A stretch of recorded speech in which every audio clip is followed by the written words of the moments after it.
Donc toi, tu connais déjà mon précédent travail. J'étais déjà sur de l'autoportrait, comme aujourd'hui. Ce travail est arrivé à son terme naturel à un moment donné. C'est-à-dire que l'histoire que j'avais à raconter, elle prenait fin. Est venu le moment de se poser la question de la suite. La suite à plusieurs niveaux. Est-ce que j'allais toujours travailler dans les lieux à l'abandon ? Rapidement, la réponse a été oui. Est-ce que j'allais toujours travailler avec moi comme sujet ? Et effectivement, je me suis rendu compte que oui, j'en avais toujours l'envie. Par contre, je ne voulais plus du tout faire le même type de travaux qui avaient été faits précédemment.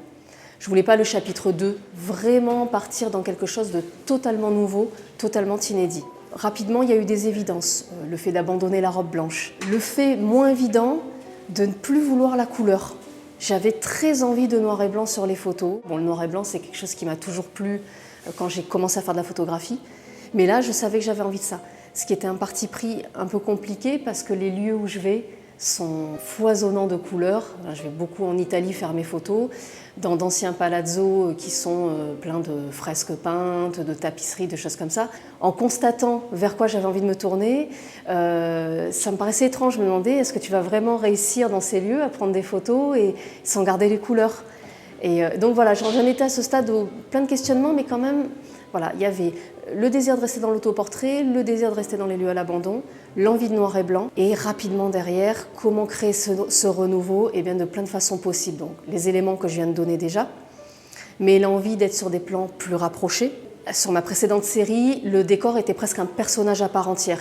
Il avait autant d'importance que moi sur les photographies, voire même plus par moment, où j'étais réduite vraiment à une échelle très très petite, avec le décor, lui, derrière, qui en imposait, qui était grandiloquent.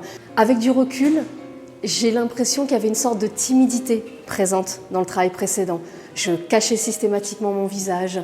J'avais cette longue robe qui enveloppait mon corps. J'avais le décor qui donnait au spectateur matière à regarder avant de me regarder.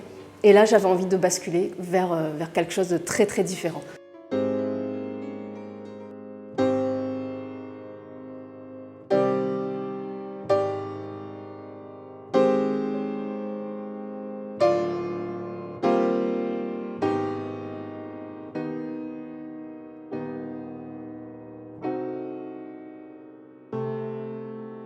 Me mettre au premier plan, sans que ça soit dans un élan narcissique, mais l'envie de dire je parle d'un sujet humain, voilà le sujet humain avant tout.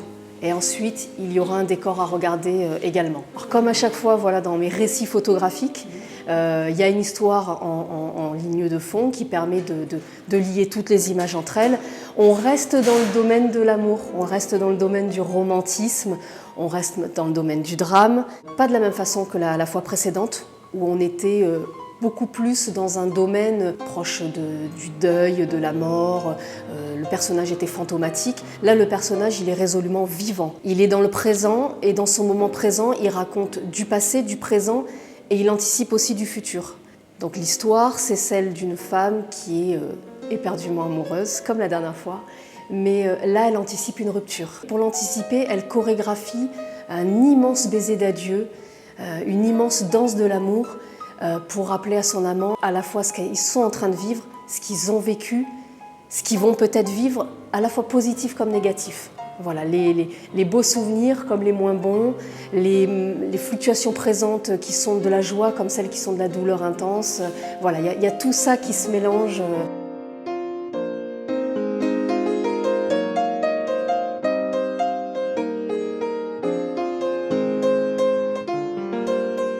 J'ai utilisé ici la technique de la double exposition, voire un peu plus même parfois. L'idée, c'est non pas de créer une confusion pour le spectateur, mais de créer une vibration. Je veux donner l'impression que l'image bouge, qu'il y a cette nervosité qui en sort, ces émotions qui sont tellement fortes qu'elles ne peuvent pas être cantonnées à une image fixe. Forcément, l'image doit bouger, doit faire ressentir quelque chose, doit donner l'impression qu'elle peut éclater comme un morceau de verre, non pas se déchirer.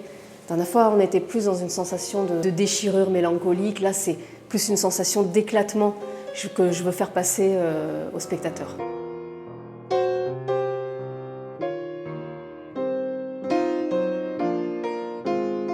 Toi qui connais, qui suis déjà mon travail, tu sais que moi, ce qui me guide, c'est beaucoup le moment présent, l'élan présent. Alors, j'aurais pas d'explication rationnelle, Mais il y a des lieux où, bizarrement, ça va être plus d'être habillé qui est cohérent quand tu arrives. Et il y a d'autres lieux où l'habit est de trop. C'est le nu qui parle le plus. Voilà, j'avais plusieurs tenues sur cette série-là et j'avais l'option nu également dans certaines situations. J'estime que certaines situations font plus appel à l'habit du corps lui-même, à la peau, à la chair et la lumière qui arrive dessus, plutôt qu'un tissu, etc. Alors qu'à d'autres endroits, pas du tout. Encore plus qu'avant, la mise en scène vient sur le moment. Avant, je visais les endroits pour un cadrage, une pièce que j'avais vue, où je tenais absolument à venir voir si moi aussi j'avais quelque chose à y raconter. Maintenant, je choisis beaucoup les lieux en fonction du mobilier présent. Si je vois un lieu où je vois qu'il y a beaucoup de meubles encore présents, des effets personnels, des choses comme ça, j'ai envie d'y aller systématiquement. Parce que je me dis que là, il y aura, a priori, forcément, quelque chose qui va m'inspirer. Et je vais composer avec les objets. Je compte y ajouter des chapitres différents qui feront forcément appel à une émotion différente. Ce qu'on peut voir aujourd'hui au musée de la photographie, c'est 30 premières photos donc, qui ont été travaillées entre 2020 et 2021 en plein confinement. Il y a eu donc forcément un état d'esprit à ce moment-là, un état d'esprit de travail avec la perspective de l'exposition au bout. Quand je vais repartir, peut-être cette année, peut-être l'année prochaine, j'aurai un nouvel état d'esprit. J'aurai confronté le public à une première partie de la série. Je n'aurai pas forcément une deadline avec une exposition au bout, etc. etc. Donc je vais la continuer, oui. J'ai l'envie. Je n'ai pas forcément anticipé des idées de pose spécifiquement, mais il y a des lieux que j'ai envie de voir. Il y a des lieux où j'ai envie de voir si une pose va naître. Oui, ça c'est sûr.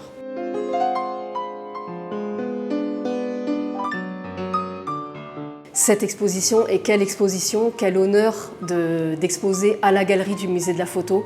C'est comme souvent une histoire de rencontre, une rencontre entre mon travail et Robert Roux, l'adjoint à la culture de la ville de Nice, qui a souhaité donner de l'élan, qui m'a dit il faut pousser, il faut que tu rencontres Stéphane Talon, le directeur du musée de la photo, il faut qu'il voit ton travail. Et voilà, c'est une histoire de rencontre qui se concrétise quelques mois plus tard par la proposition d'une exposition. Et j'en suis vraiment très très fière. Exposer dans sa ville, exposer dans un lieu aussi important pour la photographie, c'est une étape incroyable dans mon parcours d'artiste.